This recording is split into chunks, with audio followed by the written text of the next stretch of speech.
그다 은혜 받기를 원합니다. 한 주간 어떻게 보내셨습니까? 잘 보내셨습니까? 자리가 조금 이렇게 듬성듬성 많이 비어 있지만 이분들이 다 지금 광화문으로 지금 달려가고 계세요. 오늘 새벽에 이제 7시에 그렇게 출발하는 걸 제가 보면서 많이들 오셨어요. 얼마나 일찍 오시는지, 또 이렇게 뜻을 모아서 함께 예배하고 기도하자라는 그 목적 안에서 하나님 뜻 가운데서 그렇게 이동 중에 있는 줄로 생각합니다. 특별히 생각나실 때마다 기도해 주시고 오늘 돌아올 때까지 여러분 함께 기도해 주시기를 소망합니다. 비록 같이 가지는 못했지만 그러나 우리가 기도로 동력할 때에 그 중보의 힘이 하나님의 역사로 나타낼 줄로 믿습니다. 여러분, 인생의 최고의 목적이 무엇일까요? 인생이 살아가는데, 사람이 살아가는데 일평생 동안 최고의 목적을 두고 살아갑니다. 어떤 목적을 두고 살아갑니다. 근데 그 최고의 목적이 무엇일까요? 지난 아마 수요 예배 때인가요? 제가 한번 말씀을 전할 때 전해드렸던 것 같은데, 소크라테스 다 아시죠? 우리 뭐 나훈아 씨가 테스형 하면서 불렀던 그 소크라테스는 아마 초등학교만 나오면 다 아는 철학자 중에 한 명일 것입니다. 그런데 이 철학자 소크라테스가 그의 일평생 동안 철학을 공부하고 논하면서 가졌던 질문 중에 한 가지 깨닫는 바가 있었는데, 그게 뭐냐면요, 인생의 최고의 목적은 뭐라고요? 행복한 것이다. 행복을 찾는 것이 최고의 목적이라는 거예요. 다시 말해서 사람이 살아가는데 어떤 목적을 두고 살아갑니다. 돈을 많이 벌어야지, 집을 더 넓게 얻어야지, 좋은 사람과 결혼해야지, 자녀를 잘 키워야지, 내 사업이 잘 돼야 되지 라고 하는 이런 목적의 그 끝에는 뭐가 있다고요? 행복하고자 하는 마음이 있더라는 거예요. 여러분 동의하십니까? 저와 여러분 행복하기를 원해서 살고 계시는 거 아니에요? 맞잖아요, 그렇죠? 믿거나 믿지 않거나 하나님을 알거나 알지 못하는 모든 이 세상에 살아가는 모든 인간들은요 다 행복하고자 한다는 사실입니다. 행복하십시오라고 하는 사람에게 에이 너나 하세요라고 하는 침 뱉는 사람 아무도 없을 겁니다. 우리나라에서는 그것을 행만 빼고 복만 얘기하고 있죠, 그렇죠? 그래서 복 받아라, 복 받으세요. 그래서 새해가 되면은 새해 복 많이 받으세요. 어떤 것에서도 복자를 붙여가지고 그 의미를 부여하면서 어떻게나 행복하기를, 복 많이 받아서 행복하기를 원하는 것이 동양 사상이나 철학, 저 서양 사상이나 다 똑같더라는 거예요. 그런데 여러분은 무엇이 행복합니까? 어떻게 하면 행복해질까요? 돈 많이 벌면 행복할까요? 아니요라고 여러분 당연히 대답하시겠지만 돈 많이 벌면 행복하죠. 뭐. 돈 많이 갖고 있는데 불행한 사람이 있습니까? 행복하죠. 행복한데 행복한 만큼 근심 걱정이 또 따라오죠. 이 돈이 없어지면 어떡하나? 누가 훔쳐가면 어떡하나? 어쩌다 잘못 써가지고 놈한테 사기당하면 어쩌나? 별의별 걱정들이 또 따라온다는 게 참 안타까운 현실입니다. 그렇죠? 건강하시면 행복합니까? 야, 행복하죠. 아픈 것보다는 행복하지 않겠습니까? 그런데 이게 조금 울리지 않습니까? 저만 울리나요? 여러분 들으시기 어떠세요? 괜찮습니까? 그러면 저는 참고 가겠습니다. 저는 좀 울리긴 하는데. 어쨌거나 건강한 것도 행복한 거예요. 아픈 것보다는 훨씬 행복합니다. 아, 이게 세월이 지나고 나이가 들수록 아프죠. 저 둥이들, 쌍둥이 둘을 키우고 있는데 이제 4개월 됐어요. 저 뒤에 지금 어슬렁어슬렁거립니다. 무슨 사자도 아닌 것이 자꾸 어슬렁거리고 있는데, 저 친구들이요, 4개월 동안 아프지 않았어요. 얼마나 감사한지 모르겠어요. 얼마나 감사하죠. 감기 한 번 안 했어요. 얼마나 감사하죠. 자랑입니다. 안 아프니까 부모 마음이 행복해요. 그렇죠? 뭐 본인들은 아픈 거에 대한 슬픔을 알지는 모르겠지만 어쨌거나 행복하죠. 뭐 밥 먹고 등 따시고 잠자고 일어나면 엄마 아빠 놀아주고 얼마나 행복합니까? 안 아픈 거, 건강한 거 행복한 겁니다. 그런데 건강도 영원하지 못하다는 사실이에요. 자녀들이 잘 되는 거요, 사업이 잘 되는 거요, 하는 일마다 번창하는 거요, 행복합니다. 그런데 그것이 영원하지 않다는 것이 문제가 있다는 거죠.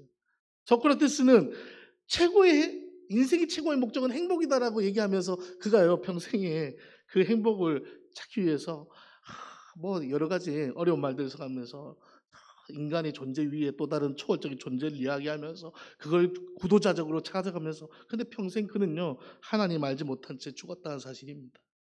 저와 여러분은 그런 인생에서 가지는 행복의 조건들 어쩌면 유한하고 어쩌면 한낱 이슬 같은 그런 행복의 조건으로 오는 행복한 사람들이 아닙니다.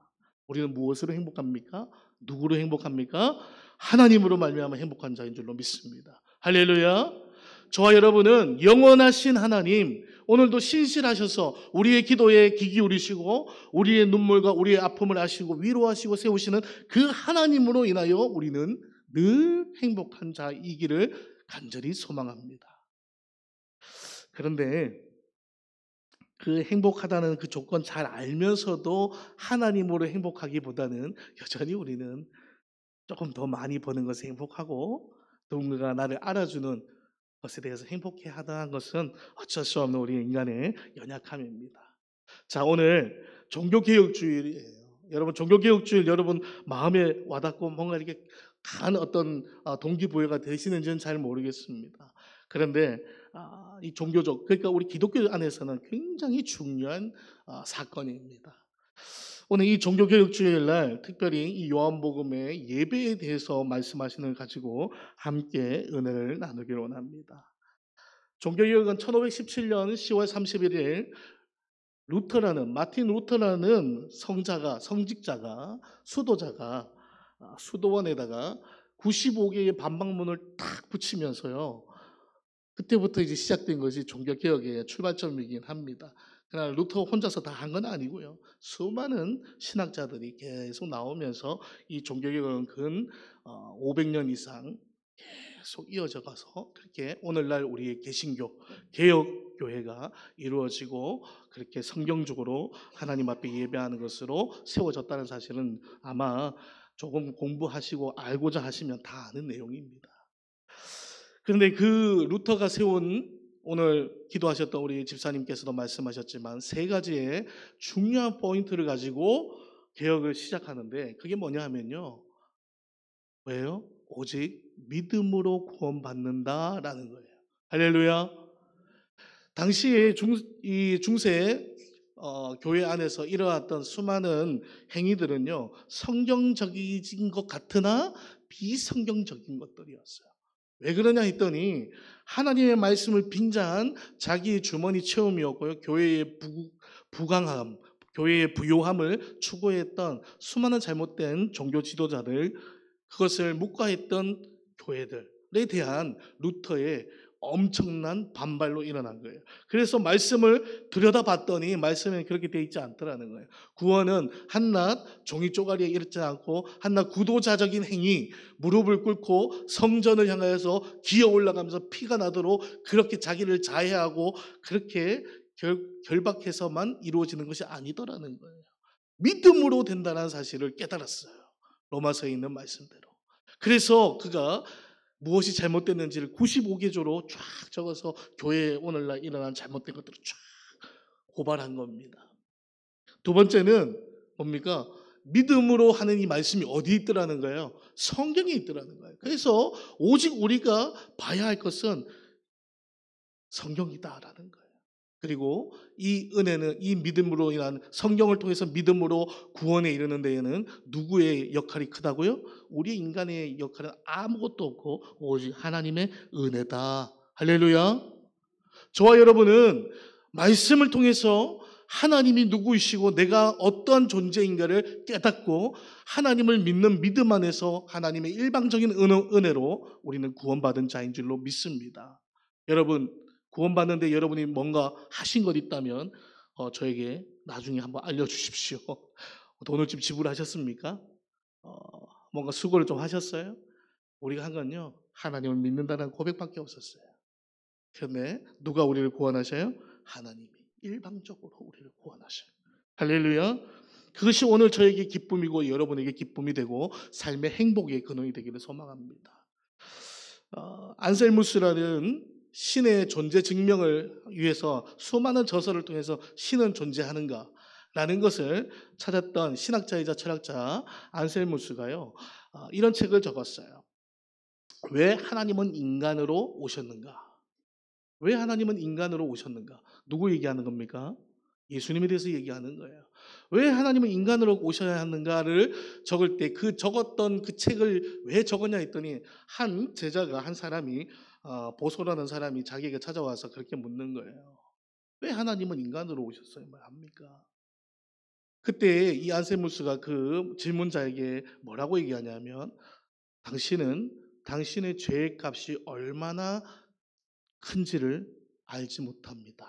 라고 이야기합니다. 무슨 얘기냐 하면, 당신이 정말 지은 그 죄가 얼마나 무겁고 무거운지를 알지 못하니까 지금 하나님이 굳이 인간으로 왔어야 합니까? 다른 방법 없었습니까? 라고 묻는 거라는 거예요. 무슨 말씀을 드리냐 하면, 오늘 저와 여러분이요, 어떤 존재라는 거예요? 사실은 죽을 수밖에 없는 죄인이다라는 사실을 여러분 뼈저리게 깨닫고 아는 이만이 하나님이 나를 일방적으로 구원하셨다는 것에 대한 기쁨과 감사와 은혜와 행복함으로 오늘 사시는 줄로 믿습니다. 할렐루야. 좀 어렵습니까? 나는 죄인이다. 그런데 그냥 죄인이 아니라는 거예요. 우리나라에서 가장 큰 죄에 대한 형벌이 뭘까요? 능지처참이 아닐까 생각됩니다. 조선시대에만 능지처참이라고 했잖아요. 능지처참이라고 해서 이게 사지를 찢어서 죽이는 게 능지처참이 아니더라고요. 사실은 더 혹독한 거예요. 어쨌거나 능지처참해서 죽어도 마땅한 그런 죄값이 우리에게 있었다라는 겁니다. 그런데 하나님이요, 우리 사랑하사 어떻게 해요? 자기 아들을 인간으로 모습으로, 그래서 우리의 모든 죄가를 다 맡아서 십자가에서 해결하심으로 그를 믿는 자마다 구원에 이르는 은혜를 베푸셨다라는 것이, 내 죄값을 알면 그것이 얼마나 감사한 은혜인가를 깨닫게 된다는 거예요. 그러면 오늘도 여러분 어떻게 해요? 나는 여전히 그 은혜로 말미암아 기쁘고 즐겁고 행복하다는 거죠. 어떤 상황일지라도, 어떤 상황일지라도, 몸이 아플지라도, 물질이 좀 부족할지라도, 내 사업이 자꾸 어그러질지라도, 내 마음이 자꾸 힘들어질지라도 뭐예요? 하나님이 날 구원하셨다는 그 사실로 오늘도 저와 여러분이 행복해서 뭐합니까? 예배하는 자가 된 줄로 믿습니다. 할렐루야. 저와 여러분이 그런 마음으로 오늘 이 자리에 예배하는 모든 주의 자녀들이 되기를 간절히 소망합니다. 오늘날 우리 한국교회가요, 이 개혁이라는 이 단어 앞에 참 무참히 무너졌어요. 오늘 이 대한민국의 이 한국 땅에 조선시대 때부터 복음이 들어온 지 벌써 120여 년이 지났습니다. 그런데 그간에 하나님께서 얼마나 많은 복을 주셨어요. 그렇죠? 교회가 어느 세계 여행을 가도, 저는 뭐 몇 군데 가보지 못했지만 갔다 오신 분들마다 특히 뭐라고 말씀하시냐면, 밤에 이렇게 보면 불 꺼지는데 십자가 보이는 교회는, 나라는 우리나라밖에 없다는 거예요. 제가 96년도에 안산이라는 반월공단 시화공단이 있는 곳에 취직을 하러 올라갔습니다. 고등학교를 막 졸업하고 대학 시험을 딱 쳐놓고는 어쩔 수 없이 이렇게 올라갔어요. 올라갔는데 대구는 그래도 조금, 대구에서 있었지만 대구는 그렇게 십자가 많다는 생각을 해본 적이 없어요. 그런데 올라가서 자취방을 딱 얻어놓고 옥탑방이었어요. 옥탑방에서 딱 이렇게 보는데, 이야, 십자가가 진짜 많은 거예요.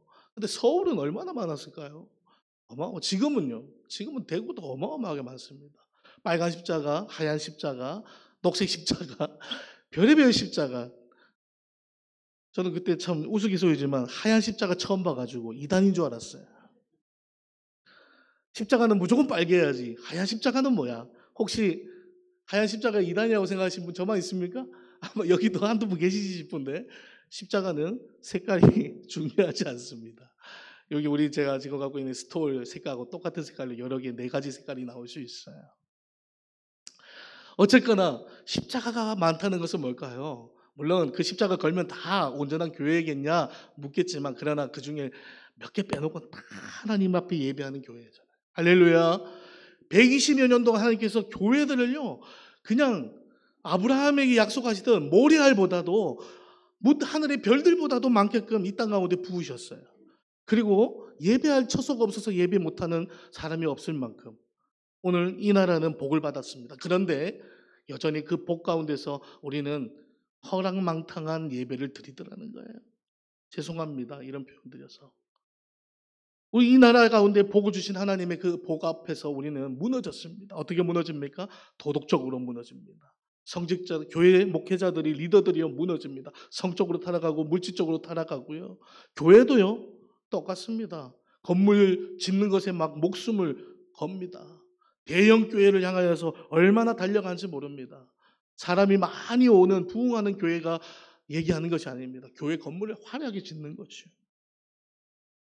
시스템을 멋지게 갖추는 겁니다. 수많은 컨텐츠들을 교회 안에 꽉꽉 채웁니다. 프로그램화되어 있는 교회들이 얼마나 많은지 몰라요. 그런 교회들을 통해서 잘한다라고 스스로 자칭하고 자화자찬하면서 그렇게 하다 보니까 나중에 어떡합니까? 세상이요, 교회가 역할을 제대로 못하니까요, 그 교회들을 향해서 자꾸 이슈를 만들고 문제를 삼고 뉴스거리로 오르락내리락 하는 겁니다. 여러분, 오늘 이것이 교회와 교회 리더들만 문제입니까? 여러분에게 한번 물어보십시오. 나는 정말 제대로 예배드리는 자인가? 오늘 요한복음에서는 그것을 얘기합니다. 오늘 요한복음, 오늘 본문의 말씀은 사마리아 여인이 예수님을 만나서 그가 참 선지자이다라는 것을 깨닫고 난 다음에 그가 평생에 갖고 있었던, 아니요, 그의 평생이 아니고 그 족속들, 사마리아 민족들이 갖고 있던 조상 대대로 내려왔던 그 답답한 질문을 합니다. 이게 뭡니까? 19절, 20절에 우리 조상들이 이 산에서 예배하는 것이 옳다 하고 당신들 유대인들은 어디서 예배하는 게요? 예루살렘 성전에서 예배하는 것이 옳다 하는데 뭐가 맞습니까? 라는 거예요.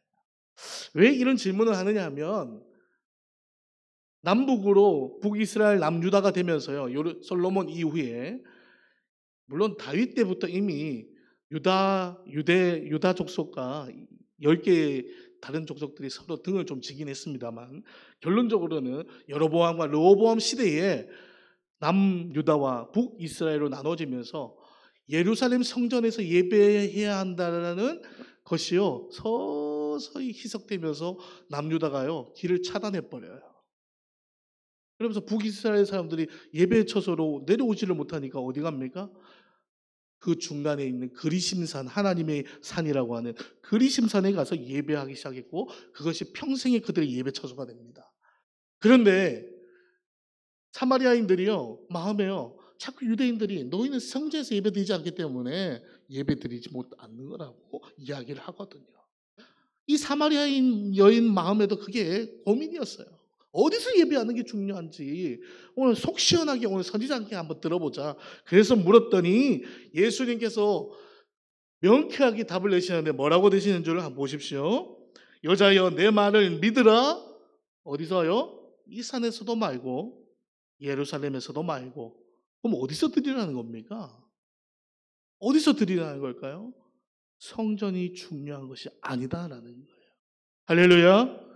성전이 중요한 것이 아니다라는 겁니다. 너가 예배드리는 처소가, 그 장소가 어디냐가 중요한 것이 아니라 무엇을, 누구에게, 어떻게 예배드리냐가 중요한데 너희가 아버지께 예배할 때가 이르는데 너희는 알지 못하는 걸 예배했다라는 거예요. 그리고 우리 유대인들은 뭘 예배했다고요? 아는 것을 예배했다. 그러면서 22절에 마지막 절에 구원이 유대인에게서 남이니라 이렇게 말씀하세요. 여러분 잘 보십시오. 예수님이 지금 사마리아 족속들을 비아냥거리는 그런 말씀일까요? 그렇게 들릴 수도 있습니다. 구원은 유대인에게서 난다라고 하면서 유대 족속들의 우월성을 드러내는 것 같지만 그 이야기가 아닌 것이죠. 오늘 저들이 드리는 예배가 잘못되었는데 무엇이 잘못됐냐? 그리심산에서 드려서가 아니라 너희 안에 하나님의 구원이 어디서 이르는지에 대한 분명한 말씀이 없는 채 예배를 드려야 한다는 목적성만 갖고 예배드리는 사마리아인이나 예루살렘 성전에서 우리는 온전한 장소에서 예배드리라고 자화자찬했던 유대인들이나 다 똑같다라는 거예요. 할렐루야. 무엇을 예배하고 누구를 예배하고 우리가 왜 예배하는지를 모르는 채 예배를 드려야 한다는 그런 목적성, 형식에 맞추는 그걸 갖춰야만 예배라고 하는 그러한 저들의 예배에 대한 궁금증과 갈증을 예수님을 질타하면서 가르치시는데 무엇을 예배하느냐? 구원이 어디에 있느냐라는 거예요. 오직 구원은 하나님께 있다는 사실로 인해서 기뻐하고 예배하는 것만이 참된 예배다 말씀하시는 겁니다. 할렐루야. 오늘 제가 이 나라에 이 120년 동안 그렇게 수많은 은혜를 부어주셨는데 많이 희석되고 잘못된 길로 가고 있기 때문에 뭐 하자는 걸까요? 개혁하자라고 제가 말씀드리는 거예요. 그런데 그 개혁의 첫 번째는요, 오늘 예배인 줄로 믿습니다. 십자가가 많이 세워져 있고 기도처가 많고 예배처가 많다고 해서 모두가 좋은 예배, 온전한 예배, 하나님이 기뻐하시는 예배, 참된 예배자다 누가 말할 수 있습니까? 우리 2년 동안 지금 걸고 있는 저 슬로건, 총회 슬로건이지만 뭡니까? 복음의 사람 예배자로 살게 하소서. 여러분 진짜 예배자로 살고 계십니까? 주일 52주를 예배드린다고 해서 예배자입니까? 그렇지 않습니다. 오늘 예수님의 말씀에 의하면 무엇을 예배하는지 모른 채 그냥 예배드려야 된다는 그런 목적성만 갖고 사는 사람, 예배드리는 그 예배는 하나님이 원하시는 참된 예배가 아니다라는 말씀이에요. 그러면 어떻게 예배드리는 것이 참된 예배인가? 오늘 말씀을 통해서 다시 한번 살펴봅니다. 우리 로마서 12장 1절에 우리 한번 같이 읽을까요? 시작. 그러므로 형제들아 내가 하나님의 모든 자비하심으로 너희를 권하노니 너희 몸을 하나님의 기뻐하시는 거룩한 산 제물로 드리라. 이는 너희가 드릴 영적 예배니라. 아멘. 할렐루야. 오늘 저와 여러분은 드리는 참된 예배, 드려야 할 참된 예배는 첫째가요, 영으로 드리는 예배여야 된다는 것입니다. 오늘 말씀에도 23절에 아버지께 참되게 예배하는 자들은 하면서 영과 진리로 라고 말씀하세요. 예수님께서 사마리아 여인의 궁금증, 단순히 어디서 예배드리는 것이 옳습니까? 라는 그 장소적인 질문 앞에 예배가 어떻게 드리는 것이 옳으냐라고 대답해 주시는데 그 대답의 첫 번째 힌트는 영으로 예배 드려야 참된 예배다라고 말씀하시는 거예요. 그러면 왜 그럴까요? 왜 우리는 영으로 예배 드릴까요? 예배 드려야 할까요? 오늘 말씀에 있지요. 누가 영적인 존재이기 때문에요? 우리의 예배의 대상 되시는 하나님이 영적인 존재이기 때문에 우리는 육체적인 어떤 조건과 형식과 그러한 소스들, 준비된 것들로는 하나님께 나아갈 수 없다는 겁니다. 화려한 건물이 필요치 않고요. 이것이 있다고 해서 하나님께 나아갈 수 있는 것이 아니에요. 거룩한 옷을 입었다고 하나님께 나아가는 것이 아닙니다. 우리는 누구로 말미암아 하나님께 나아갈 수 있습니까? 보혜사 성령님을 통하여. 할렐루야. 우리도 영적인 존재입니다. 하나님께서 영으로 우리를 만드셨어요. 생명을 불어서 하나님께서 그의 호흡을 불어넣으시면 우리가 생명이 되었다고 말씀하시잖아요. 우리도 하나님을 닮아 영적인 존재고, 그러나 하나님은 그 영적인 존재의 근원 되시는 분이에요. 그러면 우리는 여태껏 연약한 육체 속에 있기 때문에 우리의 육체적인 것을 가지고 나갈 수는 없기 때문에 누구를 통해요? 하나님이 도우시는 영, 보혜사 성령님을 통하여서 하나님 앞에 예배할 수 있는 것입니다. 여러분 기도하실 때 그런 기도 많이 하시죠? 예배의 영을 부어 주옵소서. 예배의 영이 뭐 따로 있고 기도 영이 따로 있고 그렇게 말씀드리는 것이 아니라 예배를 드릴 수 있는 하나님의 성령님의 인도하심을 구하는 것이 그렇게 기도하는 거예요. 하나님 오늘도 예배할 수 있게 하여 주옵소서. 아침에 예배 자리에 일찍 오시는 성도님들 어떻게 기도하십니까? 앞으로는 이렇게 기도하시기를 바라요. 물론 그렇게 기도하시리라 믿습니다만 하나님 내 마음에 예배할 수 있는 영을 허락해 달라고. 할렐루야. 우리는요 많은 게 준비했다라고 생각합니다. 우리는 이제 예배 드릴 수 있다라고 생각합니다. 그러나 내 영이요 하나님 앞에 온전치가 못해요. 그래서 하나님 정직한 영을 새롭게 해달라고 하는 다윗의 노래처럼 오늘 저와 여러분 가운데 하나님 앞에 설 수 있는 정직한 영으로, 할렐루야, 회개할 거리가 있으면 회개하고 화해할 것이 있으면 가서 화해하고, 그렇게 주 앞에 설 때 우리는 진짜 예배를 드리는 참된 예배자가 되는 줄로 믿습니다. 어디서 드리느냐, 무엇으로 드리느냐, 무엇을 드렸느냐가 중요하지 않다라는 것 다시 한번 기억하시고 이제부터 영으로 예배드리는 성령의 도우심으로 예배하는 저와 여러분 되셔서 하나님 앞에 참된 예배자 다 되시기를 소망합니다. 두 번째는 진리로 예배해야 된다는 거예요. 영으로 예배드리는 것은 하나님의 성령님의 도우심을 통해서 우리가 깨끗지 않지만 예수 그리스도의 은혜를 힘입어 깨끗함을 의인으로 칭함받고 하나님 앞에 설 수 있는 거죠. 여러분, 예수님 이전에는 아무나 하나님 앞에 나아갈 수 없었다는 사실 다 아시죠? 예수 그리스도의 십자가 은혜 사건을 위해서, 보혈 사건을 위해서 우리는 만인 제사장의 직분을 받습니다. 그래서 모두가 하나님 앞에 나아가서 예배할 수 있어요. 모두가 성경을 가질 수 있어요.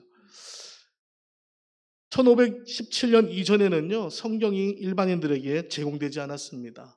그 이유는 성경은 거룩하기 때문에 아무에게나 주어질 수 없다라는 교회의 강력한 성경의 권위를 둬서 그랬어요. 그런데 그 성경의 권위가요, 아무에게나 가면 안 된다는 게 권위가 아니라 함부로 해석하거나 성경을 무시하면 안 된다는 게 권위여야 되는데 성경 자체가 읽혀지면 안 된다라는 걸 권위를 둬버렸다는 게 문제였어요. 그래서 그 후에 어떤 일을 본 줄 아세요? 루터가요, 도망가거든요. 갑자기 도망가서 독일에 있는 어느 마을에 숨어서 지내면서 성경을 필사하는데 번역하기 시작하는 거예요. 독일어로, 라틴어로만 읽을 수 있었던 성경을 독일어로 번역하기 시작하는 거예요. 그렇게 번역이 돼서 우리나라에도 1800년도에 어떻게 해요? 중국을 통해서 성경이 한자로, 아니 한자 성경이었던 걸 한글 성경으로, 그렇게 누가복음이 먼저 들어오고 그래서 오늘 저와 여러분이 성경을 읽을 수 있다는 사실이에요. 다시 말해서 오늘 저와 여러분이 예배를 드리는데 어떻게 예배드리냐? 진리로 예배하라. 그럼 진리가 뭐냐 했더니요, 진리는 로마서 17장 17절에 진리가 무엇인지에 대해서 얘기합니다. 함께 있습니다. 시작. 그들을 진리로 거룩하게 하옵소서. 아버지의 말씀은 진리니이다. 할렐루야. 뭐가 진리라고요? 하나님의 말씀이 진리라고요. 그러면 오늘 우리가 진리로 예배한다는 것은 뭘로 예배해야 한다는 거예요? 하나님의 말씀을 가지고 예배 드려야 된다라는 거죠. 할렐루야. 아멘을 크게 하시기를 소망합니다. 하나님의 말씀으로 예배하는 거예요. 내 마음에 깨달아지고 알아진 것 중요하죠. 감정적인 것 참 중요합니다. 감정적인 요소를 빼면 예배의 풍성함이 떨어지기 확실합니다. 감정적으로 막 이렇게 동요가 되는 거 중요해요. 그런데 하나님의 말씀 없는 감정적인 거 아무짝에 쓸데가 없는 거예요. 그러면 내 유익을 맞춰, 내 기분을 맞추고 내가 오늘 위로받고자 하는 그 마음에 맞춰서만 예배를 드릴 때 진짜 예배 드렸다라고 우리는 착각하게 되는 거예요.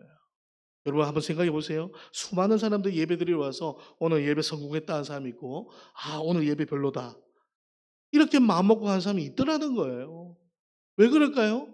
왜 별로일까요? 그 마음의 중심에 누가 있기 때문입니까? 내가 있기 때문에 그래요. 내가. 오늘 말씀 꼭 나를 향하는 말씀 같아 가서 은혜 받는 사람이 있는가 하면 오늘 저 말씀 나를 공격하는 말씀 같아라고 생각하는 건 누가 기준입니까? 내가 기준이기 때문에 그래요. 하나님의 말씀이 기준이 아니고 내가 기준이에요. 내가 기준. 내 감정의 기준이고 내 오늘 형편의 기준이고 내가 오늘 받아야 할 욕구, 추구하는 어떤 목적, 거기에 맞춰지면 와 감사한 거예요. 오늘 예배 너무 화려하고 은혜로웠던 거예요. 그런데 그게 맞춰지지 못하면 예배가 요즘 이상해 라고 얘기하는. 누가 지금 예배합니까? 교회가 예배하는 것이 아니라 내가 하나님 앞에 예배하는 거예요. 오늘 이 공적인 예배 100명, 200명이 모여서 예배드리는 이 예배요, 100명이 예배드리는 게 예배가 아니라 내가 드리는 예배예요. 할렐루야. 저와 여러분이 하나님 앞에 개인적으로 드리는 예배라는 사실이에요. 그렇게 따지면 오늘 나는 누구를 만나고 있는 겁니까? 옆에 집사님 만나고 권사님 만나고 목사님 만나는 게 아니라 오늘 하나님을 만나는 자리입니다. 누가 더 중요해야 될까요? 내가 아니라 하나님이 중요해요. 하나님의 말씀이 곧 하나님이시기 때문에 오늘 하나님 말씀 앞에 우리의 모든 것을 포커스를 맞추는 그런 예배가 진짜 참된 예배다라는 사실입니다. 이렇게 말씀드리면 좀 서운하게 들릴 수도 있어요. 아, 그러면 우리는 아무짝에도 쓸데가 없나요? 아니요. 그렇게 예배하는 자들에게 변화가 일어나고 깨달음이 있고요. 감격이 있고 감사가 있고 기쁨이 있습니다. 지금 당장은 아닌 것 같죠. 지금 당장은 왠지 불편한 말씀 같죠. 그러나 하나님만 좋으시면 됩니다라는 그 고백하여 드리는 예배는 반드시 하나님께서 그 말씀과 예배를 통해서 그의 삶을 복 주신다는 사실을 기억하십시오. 그것이 오늘 저와 여러분이 은혜가 되기를 소망합니다. 호세아 선지자는 이렇게 얘기합니다. 우리 지금 새벽 기도에 오시는 분들은 아마 은혜를 많이 받고 계실 거예요. 호세아, 요나, 지금은 하박국 선지자, 소선지자서들 쭉 목사님께서 한 절 한 절 가르쳐 주시고 그 안에서 받을 은혜들을 나누고 있는데, 호세아 선지자는요, 마지막 때에 어쩔 수 없이 하나님 앞에 섰던 이 호세아, 이 예레미야와 함께 섰던 이 호세아는요, 뭐라고 얘기하냐면, 내 백성이, 호세아서 4장 6절 한번 봅시다. 호세아서 4장 6절이 예, 맞습니다. 뒷부분은 제가 안 적었기 때문에 한번 같이 읽을게요. 시작. 내 백성이 지식이 없으므로 망하는도다. 내가 지식을 버렸으니 나도 너를 버려 내 제사장이 되지 못하게 할 것이요, 내가 내 하나님의 율법을 잊었으니 나도 내 자녀를 잊어버리리라. 무서운 말씀이에요. 저와 여러분이 하나님의 말씀 없이 그냥 나만 가득 차면요, 하나님을 버려, 하나님의 말씀을 즐거워하지 않고 버렸다라고 하는, 그러면 누가 우리를 버려요? 하나님이 우리를 버린다라는 거예요. 오늘 저와 여러분이 하나님의 말씀을 채워지길 소망합니다. 일주일에 한번 공적 예배, 11시 예배에서 말씀 한번 듣는 것으로 에너지를 얻어서 일주일을 살아간다라고 착각하고 계시지요? 절대 그렇지 않습니다. 일주일 동안 매일 하나님 앞에 섰던 여러분의 말씀과 기도와 묵상과 그 작은 예배, 그 경건들이 모여서요, 오늘 이 공적 예배를 이루는 거예요. 할렐루야. 우리는 무슨 주유소에 들러서 기름 채우는 것처럼 대예배 한 번 오면 나머지 삶은 그냥 그 예배에 받았던 감격과 은혜로 산다라고 착각합니다. 물론 맞기도 하지만 틀렸습니다. 모든 예배는 하나님 앞에 내가 1대1로 서서 드리는 예배예요. 그 예배 앞에는 말씀이 있어야 하고 성령님의 인도하심이 있어야 하기 때문에 우리는 기도하면서 드립니다. 그렇게 드린 그 기도와 은혜와 감격이요, 오늘 이 예배를 통해서 하나님 앞에 서서 하나님은 나의 하나님이십니다라고 고백하는 거예요. 할렐루야. 그 고백이 없는 예배는 예배가 아닙니다. 예배는 다시 말해서 뭐 하는 거예요? 섬기는 거예요. 경배하는 거예요. 대상이 되시는 하나님께 드리는 거예요. 그런데 우리는 받으려고 해요. 예배는 드리는 겁니다. 예배 보러 가는 것도 아니고 예배 받으러 가는 것도 아니고 예배 드리러 가는 거예요. 그러면 처음에 여러분이 갖고 있어야 될 게 있어야죠. 뭘 드리겠습니까? 하나님께 받은 말씀. 할렐루야. 하나님께 받은 은혜의 말씀을 가지고 하나님 앞에 감사하고 찬양하고 하나님은 나의 하나님이십니다 고백하고, 헌금을 통해서, 말씀 선포를 통해서, 기도를 통해서, 찬양을 통해서 하나님 앞에 예배하는 것이 진짜 예수님이 오늘 사마리아 여인과 오늘 저와 여러분에게 가져주시는 참된 예배인 줄로 믿습니다. 자, 그런데 그러한 예배할 때가 온대요. 예배할 때가. 그때가 언제인 줄 아세요? 예수님이 오신 때에. 예수님이 십자가, 지금은 이 말씀을 하실 때는 십자가 사건이 있기 전이기 때문에 때가 온다라고 말씀하시지만, 예수님의 십자가 사건으로 인해서 은혜의 모든 조건을 완성하신 그때 우리는 마음껏 예배할 때가 이미 우리는 도래했습니다. 저와 여러분, 이제부터 10월 마지막 주간이에요. 이번 주가 지나면 11월이 됩니다. 올 한 해도 이 2달밖에 남지 않았어요. 어떻게 예배했고 어떻게 예배했던 간에 이제는 참된 예배, 예수님이 가르치시고 그렇게 말씀하시는 영과 진리로 예배하는 참된 예배가 저와 여러분의 삶 가운데 있기를 소망합니다. 그렇게 예배하고 할 때에 좀 전에 제가 말씀드렸듯이 어떠한 은혜들이 있느냐, 깨달음이 있고 변화가 일어나고 하나님의 능력이 나타난 줄로 믿습니다. 할렐루야. 예배를 통해서 능력이 나타납니다. 예배를 통해서 변화가 일어납니다. 누구의 변화요? 나의 변화가요. 아멘. 모세가 시내산에서요, 호렙산에서 가시떨기 나무에 불 붙은 거 보고 그 앞에 나갔을 때 하나님께서 이곳을 거룩한 땅에 내 발에서 신을 벗어라 하는 그 장면이 뭔지 아세요? 하나님을 만나는 장면이잖아요. 제가 예배는 뭐라고 말씀드렸죠? 하나님을 만나는 거라고요. 호렙산에서 내 발에서 신을 벗어라 라고 하는 그 장면에서 모세가 넙죽 엎드려 하나님을 뵐 때 그 장면이 예배입니다. 그 예배를 통해서 모세가 어떻게 변한 줄 아십니까?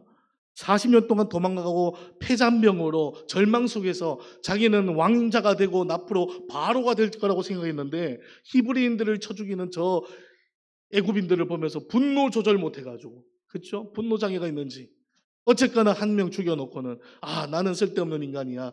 도망 나왔던 그 40년 동안에 그렇게 광야에서 살던 그 인생이요, 하나님을 만나고 예배 한번 제대로 드리고 났더니 변화가 일어났어요. 하나님의 능력의 지팡이를 가지고 예굽에서 430년 종로라는 주의 자녀들을 이끌어내는 지도자가 되지 않습니까? 할렐루야. 하나님의 능력을 그의 일평생 동안 80년 이후부터 그가 죽기까지 하나님의 능력을 보지 않습니까? 오늘 저와 여러분이 참된 예배자가 되면 능력을 입는 줄로 믿습니다. 변화가 일어나는 줄로 믿습니다. 저와 여러분이 그렇게 은혜의 변화가 있는 개혁된 예배가 개혁되어지고, 여러분의 예배가 개혁되어져서 하나님이 날마다 그 예배를 통해서 기뻐하시는 그러한 예배가 저와 여러분의 삶의 자리에 충만하시기를 간절히 축원합니다. 기도하겠습니다. 아버지 하나님, 감사합니다. 하나님, 종교개혁주일, 매년 돌아오는 이 주일마다 하나님 아버지, 우리는 다시 한번 어떤 새로운 마음들을 결정하고 결의합니다. 그러나 하나님, 뒤돌아보면 하나님, 그 시간만 그렇게 의미를 부여했고 우리의 삶은 변화가 일어나지 않았습니다. 여전히 똑같은 삶을 살고 여전히 우리는 연약해서 울 때가 많고 하나님 앞에 엎드릴 수밖에 없는 존재입니다. 그런데 하나님, 가만히 생각해 보니 우리가 무엇을 기억하려고 애썼는지 찾아봐도 잘 보이지 않습니다. 하나님, 오늘 예수님께서 사마리아 여인과 오늘 우리에게 말씀하시는 이 말씀, 하나님은 영이시니 예배하는 자가 영과 진리로 예배할지니라 하시는 이 말씀, 하나님, 우리가 일평생 또 외우기만 했지 그 뜻이 분명히 무엇인지를 알지 못했던 이 말씀, 하나님, 성령으로 예배하게 하시고 주의 말씀으로 예배하게 하여 주시고 그 감격과 은혜로 주님을 찬양하며 높이는 참된 예배를 통해서 하나님의 주시는 깨달음이 늘 있음으로 변화되어져서 하나님의 능력이 나타나는 그러한 간증이 넘치는 삶으로 우리를 초대하여 주옵소서.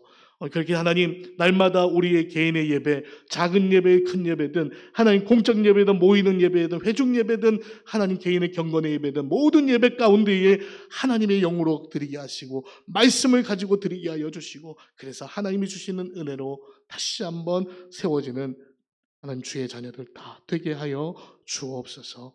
예수님의 이름으로 간절히 기도드리옵나이다. 아멘.